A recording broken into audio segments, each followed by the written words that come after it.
और वचन में जाने से पहले हम प्रार्थना करेंगे। Hallelujah hallelujah. यीशु तेरा धन्यवाद करते हैं आज के दिन के लिए। पिता परमेश्वर जो तूने हमारी जिंदगी में दिया, तेरा धन्यवाद करते हैं पिता परमेश्वर। आज जगह जगह पे तेरे नाम से पिता परमेश्वर जो गुड फ्राइडे बनाया जा रहा है, जब तक क्रूस पे चढ़ाया गया है पिता परमेश्वर, उन जगहों के लिए आशीष मांगते हैं पिता परमेश्वर। और वहाँ पे पिता परमेश्वर जितने भी जने तेरे वचन को लेकर के जाते हैं पिता परमेश्वर, इन 7 वचनों को सुनाते हैं पिता परमेश्वर। और जब वो सुनाते हैं पिता परमेश्वर, वो लोगों की जिंदगी में पिता परमेश्वर जो तूने कहे हैं पिता परमेश्वर, वो मानने वाले हो जाए।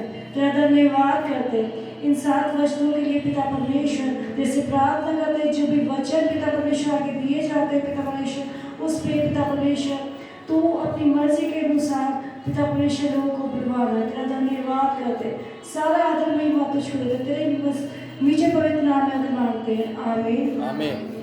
Hallelujah hallelujah.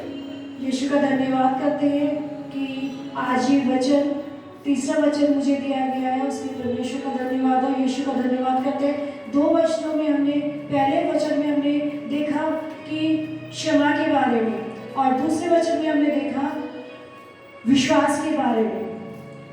अब ये तीसरा वचन है जो यूहन्ना 19, 26 और 27 में, हे स्त्री, ये 26, जब यीशु ने अपनी माता और उस चेले को जिससे वह प्रेम रखता था पास खड़े देखा, तो अपनी माता से कहा, हे नारी, देख यह तेरा पुत्र है।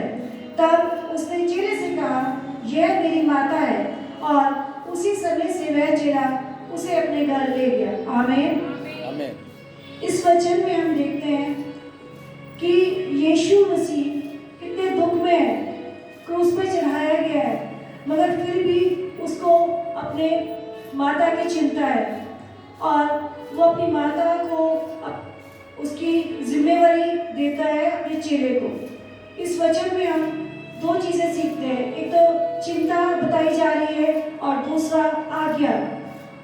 वचन में परमेश्वर ने अपनी माता को, अपनी माता की चिंता करते हुए अपने चेलों को उसकी जिम्मेवारी देता है, और चेला भी क्या करता है, वो कुछ भी सवाल ना करके अपनी परमेश्वर यीशु की आज्ञा को मान करके उसकी आज्ञा को पूरा करता है। उसने कोई वो नहीं कहा, कुछ भी नहीं कहा, सिर्फ उसके आज्ञा को सुना और उसको अपने घर लेकर के चला गया।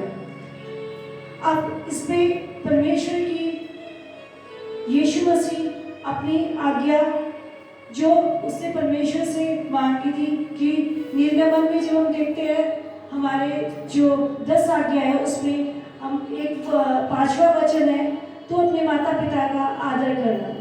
यहाँ पर यीशु मसीह हमारे को अपने माता पिता का आदर करना भी सिखा रहे हैं, और आज्ञा मानना भी सिखा रहे हैं। यहाँ पर है किस तरह से यीशु अपनी माता को चिंता भरे मन से देखता है, कि वहाँ पे क्रूस पर जब वो लटका हुआ था, क्रूस पर चढ़ाया गया, तो उसका खून भी बह रहा है, मगर वो कोई उसको जिम्मेवारी दिख रही है, अपने परिवार की जिम्मेवारी दिख रही है, वो चिंता कर रहा है। और उस चिंता के उसमें यीशु मसीह ने अपनी चिंता को किया कि अगर मैं आज क्रूस पे हूँ, अपनी रिस्पॉन्सिबिलिटी में अपनी जिम्मेवारी किसको दूँ?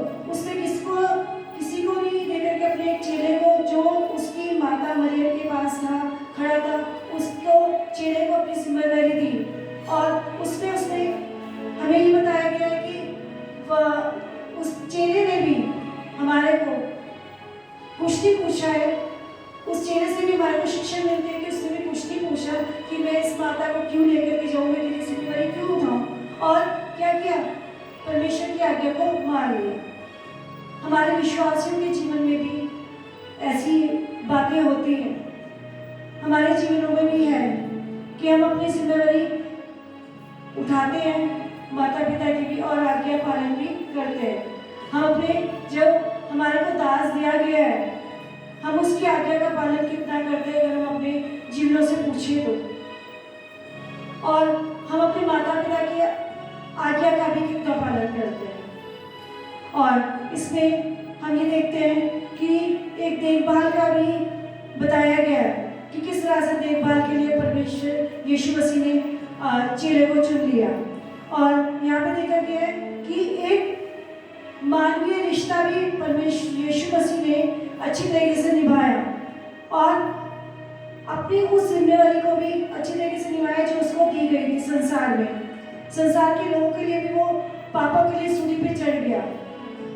इस वचन के जरिए हमारे को क्या शिक्षा मिलती है कि हमारे को एक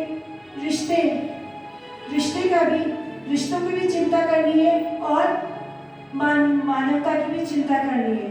एक दूसरे की, विश्वासियों को एक दूसरे की भी चिंता करनी है और परमेश्वर यीशु मसीह की करुणा भी दिखाई गई है इस वचन के अनुसार। इन सारी चीजों को यीशु मसीह ने क्रूस पर से बताया है। जैसा हमने देख लिया कि पहले वचन में कैसे क्षमा मिली और दूसरे वचन में कैसे हमारे को विश्वास मिला। मन फिराव। हालेलुया। किस तरह से हम अपने जीवन को चलाते हैं, ये यीशु मसीह हमारे को बता रहे हैं क्रूस पर से। यीशु का धन्यवाद करते हैं कि यीशु मसीह ने हमारे कारण, हमारे पापों के कारण क्रूस पर से एक जिम्मेवारी निभाई और अपनी चिंता को दिखाया। यीशु का धन्यवाद करते हैं। हालेलुया। और यहाँ पर उस चेले ने भी क्या किया, कोई आज्ञा का पालन किया। ये नहीं पूछा कि मैं क्यों करूं, किस लिए करूं। इस चेले से हमारे को शिक्षा मिलती है कि हमें अगर कोई भी परमेश्वर का दास, जो हमारा दास है, जहाँ पे हम जाते हैं, वो हमारे को कुछ कह रहे हैं तो उस आज्ञा का हमें पालन करना है। हालेलुया। परमेश्वर के वचन में सबको आशीष मिले। आमीन। आमीन। हालेलुया।